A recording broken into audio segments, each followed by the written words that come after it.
వాసుదేవమయమైన ఈ సభా సదస్సుకి సవనీయ నమస్సులు సమర్పణ చేసుకుంటూ, కర్ణుడు వీరా కాదు శూరా కాదు, ఇది ముందు తెలుసుకోవాలి.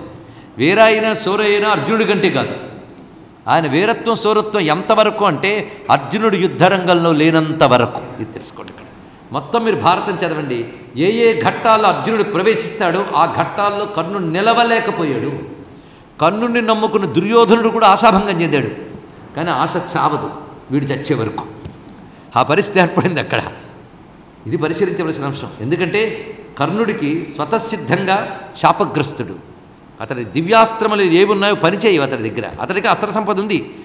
పైగా వంచి మరీ నేర్చుకున్నాడు విద్యలు పరశురాముడి వద్ద.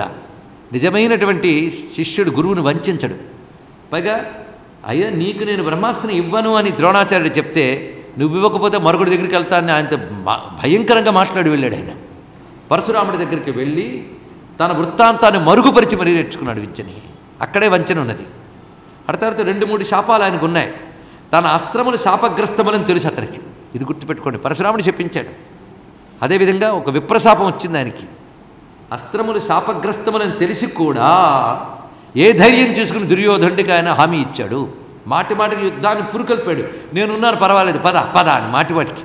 దుర్యోధనుడు మెత్తబడుతున్న ప్రతి సందర్భంలో పురుకొల్పినవాడు కేవలం కర్ణుడే. అందుకే కర్ణుడు లేని భారతమానం మాట ఉన్నది. మొత్తం విపరీతాలన్నిటికీ మూల కారణం కర్ణుని ప్రేరణ. లేకపోతే దుర్యోధను అంత బరి తెగించాడు. దుర్యోధన్ని బరి తెగించేటట్టు మాట్లాడించినది, ముందుకు తోసినది కర్ణుడు. ఆయా సందర్భాలు మనకు వస్తాయి, పరిశీలిద్దాం. ముందు సూత్రాలు గుర్తుపెట్టుకోండి. తర్వాత కథ వచ్చినప్పుడు ఒక్కొక్కటి మీరే అన్వయించుకుంటూ వెళ్ళగలరు. పైగా తనకి తెలుసు తను ఏ విధంగానూ తన అస్త్రాలు పనిచేయవని. అటువంటప్పుడు ఏ ధైర్యంతో యుద్ధానికి అర్జునుడు నేను కొడతానని చెప్పగలిగాడు? అర్జునుడిది ప్రతి అస్త్రం సఫలాస్త్రమే, ఒక్కడి వ్యర్థాస్త్రం లేదు. అది తెలిసి కూడా ప్రేరేపించాడు అంటే కేవలం తన అసూయతో ఇన్ని ఉన్నా నేను కొట్టేయగలననేటువంటి ధైర్యంతో దుర్యోధనుడు వాడుకున్నాడే తప్ప ఇతడి స్నేహంలో పవిత్రత లేదు. ఇక అతడి స్నేహంలో అంతకంటే లేదు. దొందే అన్నట్టు ఇద్దరికిద్దరు స్వార్థపరి లేనప్పుడు ఎవరిని తప్పు పట్టక్కర్లేదు. ఇక్కడ ఇలాంటి స్నేహితుల్ని మీ పిల్లలకు ఆదర్శంగా చెప్పకండి. తెలుసుకోండి. ఇక్కడ గ్రహించవలసిన అంశం ఇక్కడ. కనుక వీళ్ళేదో పెద్ద స్నేహితులైనట్లు, స్నేహాల కోసం త్యాగాలు చేసేటట్టు ఇద్దరిని హీరోలు చేశామా అంటే మన దృష్టిలో లోపం వచ్చిందని అర్థం. ఇక్కడ ఎన్ని కనబడతాయో ప్రస్తుతానికి ఆ మాత్రం తెలుసుకుంటే చాలు. అంత మాత్రానికి కర్ణుడు సర్వనీచుడు అంటే మహాపాపం. ఎందుకంటే ఆయన సూర్యాంశ సంభూతుడు, దేవతాంశ సంభూతుడు, ఎన్నో సుగుణాలు ఉన్నాయి. అన్ని సుగుణాలు లేకపోతే కృష్ణార్జునుల ముందు నిలబడగలరా అండి వాళ్ళు? ఇక్కడ ఏదో ఉంది. మా మాత్రం కోసం రావణుడికి మాత్రం లేవు. అయితే వాళ్ళ సుగుణాల వల్ల లోకానికి వచ్చే ప్రయోజనాలు ఏమీ లేవు, అది చెప్పడం ఇక్కడ. కానీ వాళ్ళ సుగుణాల కంటే వాళ్ళకున్న దుర్గుణాల వల్ల దేశానికి లోకానికి ప్రమాదం, అది తెలుసుకోవాల్సింది ఇక్కడ. అందుకే ఎవరిని ఏ విధంగా చూడాలో తెలుసుకోవాలి. ఇక ఆయన దానగుణమా తర్వాత తెలుద్దాం. ప్రస్తుతానికి వీరాసూర అయిపోయింది కదా. దానం వచ్చినప్పుడు కూడా మనం అందరం అనుకునేంత దానవీరుడేం కాడు అని కూడా తెలుసుకోవాలి. ఇక్కడ శిబి చక్రవర్తి లాంటి వాళ్ళతో పోల్చదగిన దానగుణం ఆయన దగ్గర ఏమీ లేదు. అది కూడా తర్వాత తేల్చుకుందాం. ప్రతిదీ పరిశీలిద్దాం. భారతం గురువుల దయ వల్ల, గురువుల శిక్షణలో నేర్చుకున్న దాని ద్వారా ఈ బుద్ధికి అంటినటువంటి తెలివి ఏదుందో అది భారత ప్రమాణాలకు లోబడి మాత్రమే ఇక్కడ చెప్పడం జరుగుతుంది తప్ప భారతం పరిధి దాటి బయటకు వచ్చి మాట్లాడట్లేదు. పరిశీలించండి. ఇక్కడ అది భారత ప్రమాణంతోనే మనం చెప్పుకుంటున్నాం. మొత్తానికి కుమారాస్త్ర విద్యా ప్రదర్శనం ముగిసింది. అందరూ మంచి నేర్పరులు అయ్యారు. గురువు నిజాన్ని అందరినీ ప్రేమగానే చూస్తాడు. అందరినీ కూర్చోబెట్టాడు. నేను గురుదక్షిణ అడగలేదు మీకు, ఇప్పుడు అడుగుతున్నాను అన్నాడు మహానుభావుడు. ఇక్కడ చూడండి విశేషమైన అంశం. ఇక్కడ గురుదక్షిణ అడుగుతున్నాను. ద్రుపదుడి చేత నేను పరాభవింపబడ్డాను. ఆ ద్రుపదుని పరాభవింపజేసి బంధితుడిని చేసి నా దగ్గర ఎవరు తీసుకొస్తారో వాడు నాకు ఉత్తమ శిష్యుడు అవుతాడు. మీరు ఇవ్వగలిగిన గురుదక్షిణ దీని. మొత్తం అందరూ బయలుదేరారు, కౌరవులు పాండవులు కూడా. ద్రుపదుడు సామాన్యుడు కాడు. అతని దగ్గర ఉన్నటువంటి సత్యజిత్తు మొదలైనటువంటి మహాత్ములు చాలామంది ఉన్నారు. అతనితో పాటు కలిసి యుద్ధంలో పాల్గొన్న మహావీరుడు. ద్రుపదుడు మహాబలుడు ఆయన కూడా. అలాంటి ద్రుపదుడు కౌరవ పాండవులతో యుద్ధానికి సిద్ధపడ్డాడు. వీళ్ళు వెళ్ళారు అక్కడికి. ఈ పిల్లలందరూ యుద్ధం జరుగుతుంది ఆ సేనలతో. చిత్రం ఏంటంటే ద్రుపదుడు చుట్టూ ఉన్న సత్యజిత్తు మొదలైన వాళ్ళ ధాటికి దుర్యోధనుడు, కర్ణుడు మొదలైన వారు నిలవలేక పారిపోయారు. మొట్టమొదటి కర్ణుడి ప్రతాపం బయటపడింది. చూడండి ఇక్కడ వాళ్ళందరూ పారిపోయారు. కేవలం భీమసేనుడు మాత్రం విజృంభించాడండి. ఇక్కడ భీమసేనుడు ఆ గజబలాల్ని కకావికలం చేశాడు.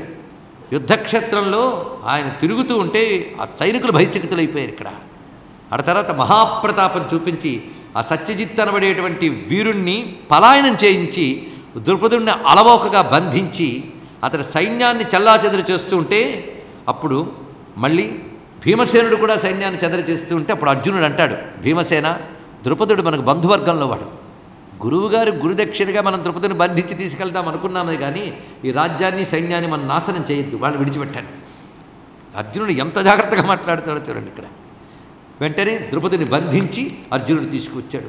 ఎంతకంటే గురుదక్షిణ చక్కగా చెల్లించినటువంటి వాడు ఇంకెవరు దొరుకుతారు ఇక్కడ? ఆ ద్రుపదుడిని బంధించి గురువుగారి ముందు కూర్చోబెట్టాడు అర్జునుడు. ఇప్పుడు చెప్పండి, కర్ణుడి బలం అప్పుడే తెలిసింది కదా. అప్పుడు ద్రుపదుడి దగ్గరికి వచ్చి ద్రోణుడు నవ్వుతూ అంటున్నాడు, నీకు ప్రాణభయమేం లేదులే అన్నట్ట. ఇంతకంటే అవమానం ఇంకేం కావాలండి? ఒక క్షత్రియుడికి బంధించి కూర్చోబెట్టి నీకేం ప్రాణభయం లేదులే, ఎందుకంటే ఎంతైనా మాకు సహజంగా క్షమ ఉంటుంది, సహనం ఉంటుంది. బాల్యంలో నువ్వు నేను కలిసి ఆడుకున్నావు, ఆ స్నేహం నువ్వు మర్చిపోయినా నేను మర్చిపోను, అందుకే నేను చంపను, ఏం బాధపడకు. ఇప్పుడు కూడా నేను నీ స్నేహాన్ని కోరుకుంటున్నాను గనక నీకు వరం ఇస్తున్నాను, ఇప్పుడు నీ రాజ్యమంతా నాదయ్యింది, ఒప్పుకుంటావా అన్నాడు ఇక్కడ. అంతే కదండి, మరి బంధించి తెచ్చాడంటే రాజ్యమంతా అయింది కనుక అర్జునుడు నిన్ను నాకు గురుదక్షిణగా ఇచ్చాడంటే నీ రాజ్యాన్ని నాకు ఇచ్చినట్లు, అంటే ఈ రాజ్యం ఇప్పుడు ఎవరిది? నాది. కానీ నేనేమి రాజ్యం పాలించనులే, నీకు నేను వరంగా ఇస్తానన్నాడు. అంటే ఇప్పుడు దొరికిన రాజ్యం ఏది? వరంగా దొరికింది, కానీ మొత్తం కాదు, సగం ఇస్తానన్నాడు ఇక్కడ. ఇప్పుడు ఇక్కడ ప్రవహిస్తున్నటువంటి దివ్యమైనటువంటి చర్మణ్వతి నది ఉన్నది. ఈ చర్మణ్వతి నదికి దక్షిణ తీరమంతా నీది, దాని యొక్క ఉత్తరం వైపు అంతా నాది, ఇది నా అధీనంలో ఉంచుకుంటాను అన్నాడు ఇక్కడ. ఆ పని చేశాడు ద్రోణుడు. ఆ చర్మణవతికి దక్షిణం వైపు అంతా పాంచాల దేశం, అక్కడ కాంపిల్య నగరం నువ్వు నివాసంగా చేసుకుని ఆ పాంచాల దేశాన్ని కాపాడు. ఉత్తరం వైపు అహిచ్ఛత్ర రాజ్యం ఉంది, దాన్ని నేను నా పాలనలో పెట్టుకుంటాను ఇక్కడ. కనుకనే ఇప్పుడు నేను అహిచ్ఛత్ర నగరాన్ని, ఉత్తరం వైపు రాజ్యాన్ని యుద్ధంలో నిన్ను గెలిచిన అర్జునుని ద్వారా గురుదక్షిణగా స్వీకరించాను అన్నాడు ఇక్కడ. ఈ మాట చెప్పగానే ఎలా ఉంటుంది ఇక్కడ? విడిచిపెట్టాడు మొత్తానికి ద్రుపదుడిని. ద్రుపదుడు సరేనని మిత్రుడిగా గౌరవించి నువ్వు మహానుభావుడు అయ్యా నమస్కారం చేసి వెళ్ళిపోయాడు. అప్పటికి నమస్కారం చేశారు కానీ లోపల కొత్త కొత్తలాడుతుంది ఇక్కడ. అర్థం చేసుకున్నాడు, అప్పుడు పదవీ మదంతో అన్నానే కానీ విద్యేనయ్యా, ఏమైనప్పటికీ విద్య కలవాడు, అస్త్రం ఉన్నవాడు ఎప్పుడైనా గట్టివాడు.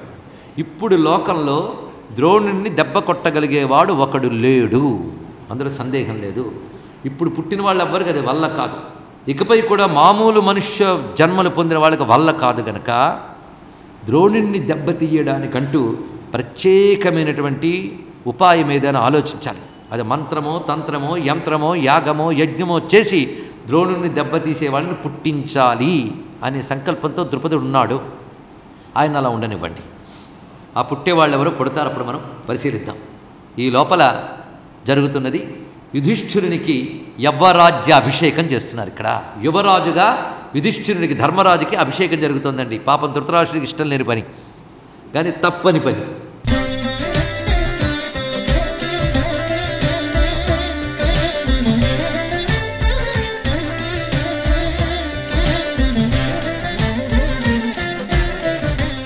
తప్పని పని అంటే ప్రధానంగా అప్పుడున్నటువంటి ధర్మశాస్త్ర ప్రకారంగా అతనికి చేయాలి. రెండవది, ధర్మశాస్త్రాన్ని అనుసరించేవారు అప్పుడున్న పెద్దవాళ్ళందరూ. అందుకే వాళ్ళ మాట తీసేయలేక తాను ఒక్క మాట అనకుండా చాలా సంతోషం. యుధిష్ఠిరుని చూస్తూ ఉంటే మా తమ్ముడిని చూస్తున్నట్టే ఉన్నది ఇక్కడ. కనుక ఆయన పట్టాభిషేకం చేయడం కంటే కావాల్సిందే ఉంది. కానీ యుధిష్ఠిరుని పట్టాభిషేకం చేయడానికి కారణము అతను కేవలం జ్యేష్ఠుడని మాత్రమే కాకుండా అతని యొక్క అనేక సుగుణాలు అని చూపిస్తున్నాడు ఇక్కడ. అయోధ్యకాండలో రామచంద్రమూర్తికి యవరాజ్య పట్టాభిషేకం చేయాలన్నప్పుడు దశరథ మహీపతి ఏ ఆలోచనలు చేశాడో, రాముని ఏ సుగుణాలు చెప్పారో అవన్నీ ఇక్కడ యుధిష్ఠిరుని విషయంలో చెప్తున్నారు. అత్యంత నిర్మల చరిత్ర ధర్మరాజుది. ఒక్కసారి టీవీ ధర్మరాజు, సినిమా ధర్మరాజుని దులిపేయండి, వాడు పాపం అలా మెత్తగా అటు ఇటు తిరుగుతూ ఉంటాడు. కానీ ధర్మరాజు పేరు తలంచుకుంటేనే ధన్యమవుతాడు. నిష్కల్మషమైన చరిత్ర మహానుభావుడిది, సామాన్యం కాదు ఇక్కడ. నిర్మలమైన చరిత్ర, మహానుభావుడు. ఆ ధర్మరాజు ఎలా ఉన్నాయంటే ధృతిస్థైర్య సహిష్ణుత్వాత్ అనుశంస్యాత్ తథార్జవాత్ భృత్యానామనుకంపార్థం తథైవ స్థిర సౌహృదాత్. ఆయన గొప్పతనం ఎలాంటిదంటే ధైర్యము, స్థైర్యము, సహిష్ణుత, అన్నిటికంటే గొప్పదనం సహన. అది ధైర్యం ఉన్నది, స్థిరత్వం ఉన్నది, సహనం ఉన్నది, క్రూరత్వము లేని లక్షణం ఉన్నది. అంటే ఎక్కడ కాఠిన్యము క్రూరత్వము లేదు ఆయన వద్ద.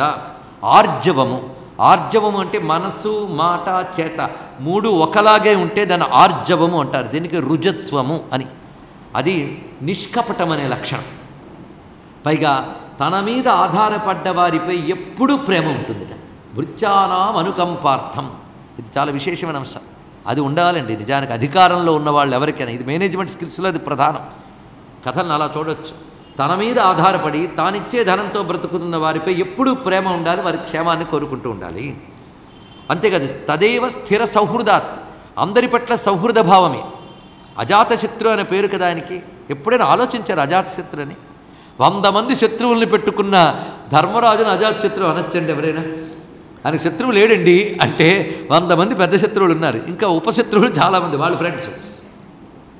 మరి ఈ మాటకు అర్థం ఏమిటి? ఇదే ఆలోచించాలి. అజాతశత్రు అంటే ఏమిటి? అజాతశత్రు అంటే 100 మంది ఈయన పట్ల శత్రుతాభావం కలిగిన వాళ్ళే, కానీ వాళ్ళు శత్రువులని ఈయన ఏనాడు అనుకోలేదు. అది గొప్పతనం అండి గ్రహించవలసింది. అదే మహానుభావుడి యొక్క ఔదార్యం. అంతే, వాళ్ళ పట్ల ఈయనకు శత్రుతాభావం లేదు, ఈయన పట్ల వాళ్ళకి శత్రుత్వం ఉన్నది. అది గ్రహించవలసింది. అది ధర్మరాజు వ్యక్తిత్వంలో అజాతశత్రు అనే మాట అంత గొప్పది, సామాన్యమైన అంశం కాదు. ఇక్కడ ఆనాడు ఉన్న మనుష్యుల్లో సంపూర్ణ మనుష్యత్వాన్ని ఎవరికైనా ఉదాహరణగా చెప్పాలంటే యుధిష్ఠిరుని మాత్రమే చెప్పాలంటారు శంకరులు భాష్య గ్రంథాల్లో. ఒక చోట అది ఉపనిషత్తులు భాష్యం చెప్తారు.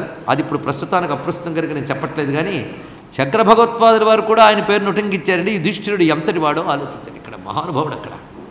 అలాంటి ఆ యుధిష్ఠిరుడు ఇప్పుడు యవరాజ్యంలో అభిషిక్తుడయ్యాడు. ఆయనకున్న శీలవర్తనం, ఏకాగ్రత మొదలైన వాటి చేత తండ్రి కీర్తిని మనపింపజేశాడు. అంటే యువరాజు అంటూ ఊరికిన పట్టం కట్టుకుని కూర్చోవడం కాదండి. పోస్టులో వైస్ ప్రెసిడెంట్లు వీటిలాగా ఆయన కొన్ని బాధ్యతలు ఉంటాయి. ఆయన ఎంత చక్కగా చేశాడంటే ఆయన ఎంత అద్భుతమైన పాలన చేశాట. ఈ పాలన ఎలా ఉన్నది అంటే ప్రజల్ని వాళ్ళ తండ్రిని మరిపింపజేశాడు. ఇంకేమున్నది? ఎందుకంటే పాండురాజుని మర్చిపోలేకపోతున్నారు అందరూ. అతని పాలన అంత గొప్పది, అంత గొప్పగా పాలన చేశారు పాండురాజు. మళ్ళీ అంత చక్కటి పాలన అందిస్తున్నాడు మహానుభావుడు ధర్మరాజు. అది కూడా ఎలా చేస్తున్నాడంటే తండ్రితో చెప్పి, అంటే ధృతరాష్ట్రునితో చెప్పి ధృతరాష్ట్ర అనుమతి తీసుకుని అన్నీ సాధించి ఇదంతా ధృతరాష్ట్ర ప్రయోజనం అంటున్నట్టు. అది ఆయన చేస్తున్న గొప్ప పని. ఇప్పుడు ఎవరెవరు ఎలాగున్నారో వివరిస్తున్నారు ఇక్కడ ఈ మహానుభావుడు. ఇక ధృతిస్థైర్య సహిష్ణుత ఆయన దగ్గరుంటే ఇక మహానుభావుడు భీమసేనుడు ఉన్నాడే, ఆయన అద్భుతమైన గదాయుద్ధం, ఖడ్గయుద్ధం, రథయుద్ధంలో నేర్పరి అయి బలరాముడి దగ్గర విద్యలన్నీ నేర్చుకున్నాడు. ఆయన ఇంకా నేర్పరితనం, ఫర్దర్ స్టడీస్ అంటారే, ఇంకా ఇంకా నేర్పరితనాన్ని బాగా నేర్చుకున్నాడు. అటు తర్వాత అర్జునుడు, ఆ మహానుభావుడు అస్త్ర విద్యలు మొదలైనవన్నీ నేర్చుకోవడమే కాకుండా ఉత్తమమైన ప్రవర్తనతో ప్రజల అభిమానాన్ని చూరగొన్నారు. మొత్తానికి అందరూ కూడాను ఆనాటి పౌరజనుల యొక్క అభిమానాన్ని చూరగొన్నారు. ఎందుకంటే ప్రజలందరికీ అతను దుర్మార్గుడని తెలుసు, అతనంటే ఇష్టం లేదు, కానీ అతను ఎలా పదవిలోకి వచ్చాడో మనకు అర్థం కాదు. కానీ నిజంగా ప్రజాస్వామ్యం అప్పుడు ఉండేది. ఎందుకంటే ప్రజల మన్నన పొందకపోతే వాడు రాజుగా కొనసాగడానికి లేదు. ఒకవైపు ఈ ధర్మరాజు యువరాజై నిలబడ్డా అవన్నీ చూస్తూ ఉన్నప్పటికీ కూడా తట్టుకోలేకపోయినా తట్టుకుంటున్నాడు ధృతరాష్ట్రుడు. ఎందుకంటే ప్రజాభిమానం వాళ్ళ వైపు ఉంది గనక. ఇది తెలుసుకోండి, ఇక్కడ ప్రజాభిమానం వాళ్ళ వైపు ఉన్నది. అందులో అర్జునుడంటే ప్రత్యేకమైన అభిమానం. ఈ మహానుభావుడు ద్రోణుడే ఒక మాట అంటాడు, నీ నుంచి మరొక గురుదక్షిణ కోరుకుంటున్నానయ్యా, నీకు బ్రహ్మాస్త్రం ఇదివరకు ఇచ్చాను కదా, అది నువ్వు ఎవరు పెడితే వారిపై నువ్వు ప్రయోగించుకో, నియమబద్ధివుండు. కానీ ఇంకొక కోరిక నాది, యుద్ధభూమిలో నేను నీకు ఎదురుగా నిలవలసి రావచ్చు, పాండవులతో వస్తే నాతో నువ్వు మాత్రమే యుద్ధం చేయాలి, అది నీ దగ్గర నేను అడుగుతున్న గురుదీక్షణ అన్నాడు. ఇక్కడ విశేషమైన అంశం ఇక్కడ, నువ్వు నాతో పోరాడాలి అని చెప్పాడు. ఈ విధంగా మన అర్జును యొక్క గొప్పతనం తెలుసుకుంటున్నాం. ఇప్పుడు ఒక్కొక్కరు ఒక్కొక్క గొప్పతనం తెలుస్తోంది కదా ఇక్కడ. ఇక మహానుభావుడు సహదేవుడు నీతి శాస్త్ర కోవిదుడు. అంటే వాళ్ళకి యుద్ధ విద్యలు నేర్చుకున్నా నేర్పరితనం మాత్రం ఒక్కొక్కడు ఒక్కొక్క దానిలో మాస్టరీ. దానికేమన్నది ఇక్కడ నీతి శాస్త్రం నేర్చుకున్నాడు. ఎవరి దగ్గర? ద్రోణుని వద్ద. ఎందుకంటే ద్రోణుడు అపర బృహస్పతి కనుక మొత్తం రాజనీతి శాస్త్రం అంతా అధ్యయనం చేశాడు. ఇక నీతి శాస్త్రంలో కుశలుడు ఎవరు? సహదేవుడు.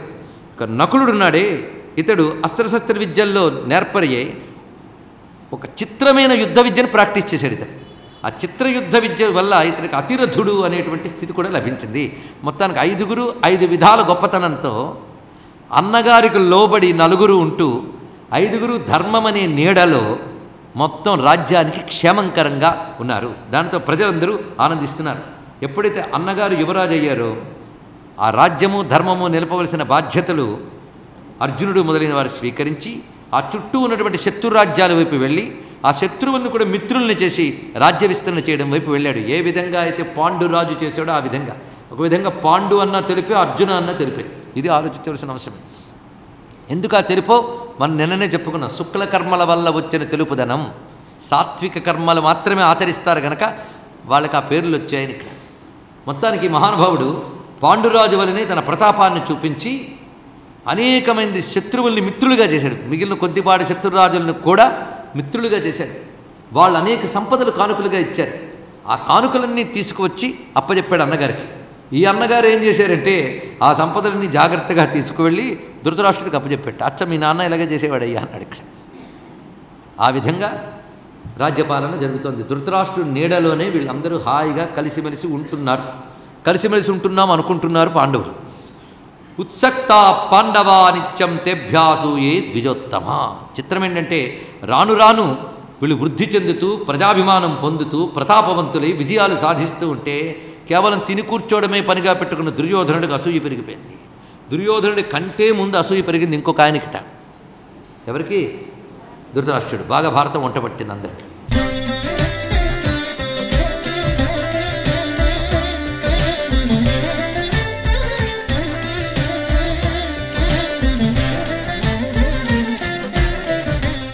ధృతరాష్ట్రుడు వాడికి ఎంత అసూయ అంటే అసూయ ఎంత తీవ్రంగా ఉన్నదంటే ఒకసారి కణికుడు అని ఒక మంత్రిని పిలిచెట్ట. ఎందుకంటే ఆయనకి ఎవరిని ఎప్పుడు పిలవాలో తెలుసు. విదురుని పిలిస్తే 4 చివాట్లు పెడతాడు. భీష్ముడితో అంటే కొరకొర చూస్తాడు. అందుకే ఇలాంటి వాళ్ళకి ఇలాంటి మంత్రులు దొరుకుతూ ఉంటారు. కణికుడు అనే ఒక మంత్రిని పిలిచాడు. పిలిచి ఉన్నమాట చెప్పేస్తున్నాను, ఏమో అనుకోకు, మనసులో దాచుకోలేకపోతున్నాను, ఎవరు వినట్లేదు కదా, ఒకసారి చెక్ చేసిరా, ఎందుకంటే నా గుడ్డి కళ్ళు. కనుక మొత్తం చెక్ చేసి వచ్చాడు అతను. చెక్ చేసి ఎవరు లేరు కదా, అయితే నీకు చెప్తున్నాను విను, ఉన్నమాట చెప్తున్నాను.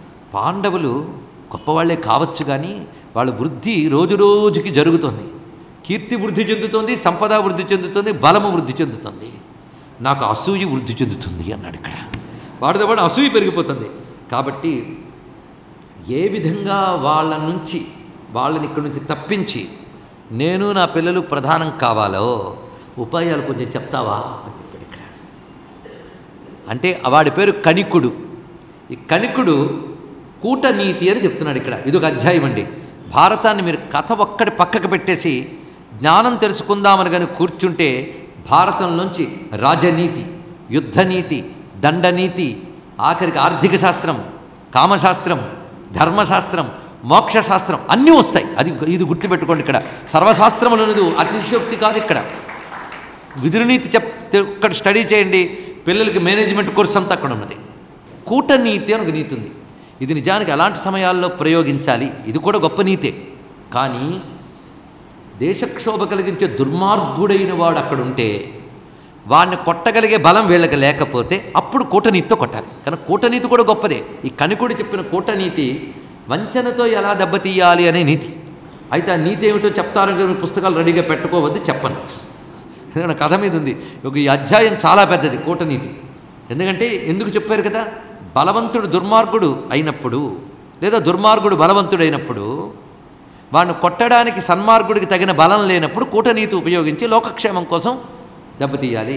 ఇది సూత్రం గుర్తుపెట్టుకుంటే తర్వాత యుద్ధాల్లో పనికొస్తుంది. ఇది యుద్ధ కథలో ఏ డౌట్లు వచ్చినా క్లియర్ అయిపోతాయి. ఇప్పుడు తెలిసింది కదా. ఎందుకంటే అక్కడ లక్ష్యం నీ పరాక్రమమా వాడి పరాక్రమమా కాదు, లోకానికి క్షేమమా క్షోభ, ధర్మమా అధర్మమా, అది లెక్క. ఇది తెలిసింది కదా ఇక్కడ. ఇది గ్రహించవలసిన అంశం. కూటనీతి చెప్పాడు ఇక్కడ. కూటనీతి అంతా చెప్పంటాడు. చెప్పడం మీద చెప్పాను కానీ ఈ కూటనీతి ఉపయోగించి కొట్టగలిగినంత తేలిక వాళ్ళు కారు పాండవులు. నీ జాగ్రత్తలు నువ్వు చూసుకో అన్నట్టంతే ఇక్కడ. ఎవడు? ఈ కణికుడు. ఇది జరిగిన విషయం. ఈ లోపల పాండవులకి పురజనుల వల్ల కలుగుతున్న ఆదరణ చూసి దుర్యోధనుడు ఎంత రగులుకుపోతున్నాడో ఒక అధ్యాయం అంతా వర్ణించారు ఇక్కడ. ఆయన వెళ్ళి నాన్నతో చెప్తున్నట్ట, నాన్న ఈ మధ్య విన్నావా, ఎక్కడ చూసినా పాండవులను పొగడ్డమే, నాకైతే ఒంటి నిప్పులతో కడుగుతున్నట్టు అనిపిస్తాను సుమా, తట్టుకోలేకపోతున్నాను నేను.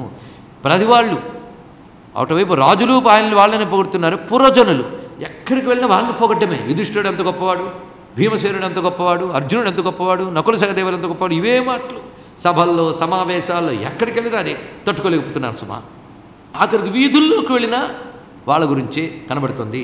మొత్తానికి చూస్తుంటే యవ్వరాజ్యం కాదు కదా, అతి కొద్ది రోజుల్లో. ఎందుకంటే నువ్వు రాజ్యారుడివి కావు, ఏదో నామకే వస్తా ఇంతకాలం అట్టే పెట్టాడు భీష్ముడు నిన్ను, ఎందుకంటే పాండురాజు లేడు గనక, వీళ్ళు కుర్ర కుంకలు గనక.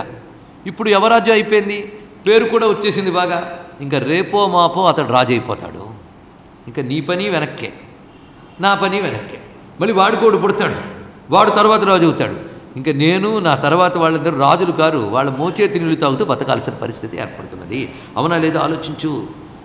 పైగా నేను పురజనుల అభిప్రాయం చాలా విన్నాను సుమా. భీష్ముడు కూడా యుధిష్ఠిరుడి విషయంలో సంతోషంగా సంతృప్తిగా ఉన్నాడు. ఎందుకంటే నాకు తెలుసు ఆయనకి వీడిపైన వాడిపైన ఎవరిపైన ప్రత్యేక రాగద్వేషాలు ఉండవు. ఆయన కనబడుతున్నదంతా ధర్మం, సమర్థత, ఆ రెండు వీళ్ళకున్నాయని ఆయన. నువ్వు గుడ్డితనం నీది, సమర్థత వాళ్ళది, కనుక మేము కూడా అసమర్థుల్లాగానే కనబడుతున్నాం ఇక్కడ అని అంటూ ఉంటే ధృతరాష్ట్రుడు అన్నాడు, నాకు కూడా అలాగే అనిపిస్తుంది అయ్యా, నీకు కలిగిన బాధే నాకు కలుగుతుంది. ఏం చేయమంటావు, నోరిప్పడానిక అవకాశం లేదు. పైగా పాండురాజు ఎలా చేశాడో మన ధర్మరాజు అలా చేస్తున్నాడు. ఏదో ఎక్కడో ఒక దగ్గర లోపం చూపించి ఇతడు తప్పుగా ఉన్నాడని పక్కకి తప్పిద్దామన్న అవకాశం లేకుండా ఉంది ఇక్కడ. ఎందుకంటే అతడు ఎలా చేస్తున్నాడంటే పాండురాజు బ్రతుకున్నంత కాలం ధర్మం గురించి తప్ప మరొక దాని గురించి ఆలోచించేవాడు కాదు, ఆచరించేవాడు కాదు. ఇది చూడండి పాండురాజు గురించి ధృతరాష్ట్రుడి అభిప్రాయం. అసూయాగ్రస్తుడి అభిప్రాయం ఎంత గొప్పగా ఉంటుంది ఇంక చెప్పడానికి ఉన్నది. ఎప్పుడు ధర్మం గురించే ఆలోచన, ధర్మమే ఆచరణ. అందరి పట్ల ప్రీతిగా ప్రవర్తించేవాడు. నా పట్ల ఎంత గౌరవంగా ప్రవర్తించేవాడు అనుకున్నావు. నిజానికి నేను పేరుకు రాజును కాకపోయినా నేనే రాజు అన్నట్లుగా, నా బదులుగా నియమించబడ్డట్లుగా ఉన్నాడే తప్ప నా గౌరవానికి ఎప్పుడు భంగపరచలేదు. దీన్ని బట్టి పాండురాజు ఔన్నత్యం చూడండి.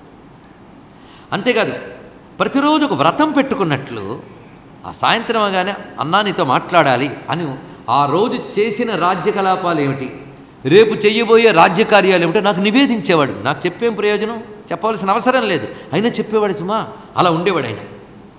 పైగా ఆయన ఏం చేసాడు, ఇప్పుడు అదే చేస్తున్నాడు ఆయన. అచ్చ నోట్లో చూడిపడ్డాడు. ఏం పాండురాజు అలా చేసినప్పుడు చూసాడే వీడి ధర్మరాజు. ఆయన ఎక్కడ పుట్టాడు, ఎలా వచ్చాడో మనకు తెలుసు కదా. గుణాలు అలా వచ్చే దివ్య గుణాలు మహాత్ములకి సహజంగా వస్తాయి. అందుకే పాండురాజును చూసినా చూడకపోయినా ధర్మరాజుకి సహజంగా వచ్చే అవే దివ్య గుణములు. అదేవిధంగా ప్రతిదీ ఈయనకి నివేదించి చేస్తాడు. ఈయన చెప్పకుండా ఒక్క పని చేయడు. ప్రతిరోజు ఎంత బిజీగా ఉన్నా వచ్చి, నాన్నగారు, పెదనాన్నగారు ఇది విన్నారా అంటూ మొత్తం తాను ఏం చేశాడు, ఏం చేయబోతున్నాడు, దీనిలో ఏం మార్పులు చేయాలి, ఎలా చేయాలో చెప్పండి. ఎంత వినయాలండి, ఎంత అద్భుతమైన గుణాలు ఇవి. కనుకనే ఇంత గొప్పవాడికి వాడికి సహజాక్కుగా సంక్రమించినటువంటి రాజ్యాధికారం నుంచి నేను మాత్రం తప్పించగలను చెప్పు, లాభం లేదు అంటే. అప్పుడు దుర్యోధనుడు అన్నాడు, నువ్వు చెప్పింది నాకు అర్థమవుతుంది. చూడండి వాళ్ళ ప్లానింగ్లు అలా ఉన్న వ్యూహాలు. ఇప్పుడు వీళ్ళని బయటకు పంపించాలంటే ఒకటే, ప్రజా విరోధం. అంటే ఆ రోజుల్లో ఎంత గొప్పవాడైనా పాలనార్హుడైనా ప్రజా విరోధం ఏర్పడితే తొలగించవచ్చును ఉండేదేమో. అందుకే ప్రజా విరోధం గురించే నేను ఆలోచిస్తున్నాను. కానీ వల్లవట్లేదయ్యా, ప్రజలందరూ విడివైపు ఉన్నారు. అయినా నేను ఊరుకోవట్లేదులే.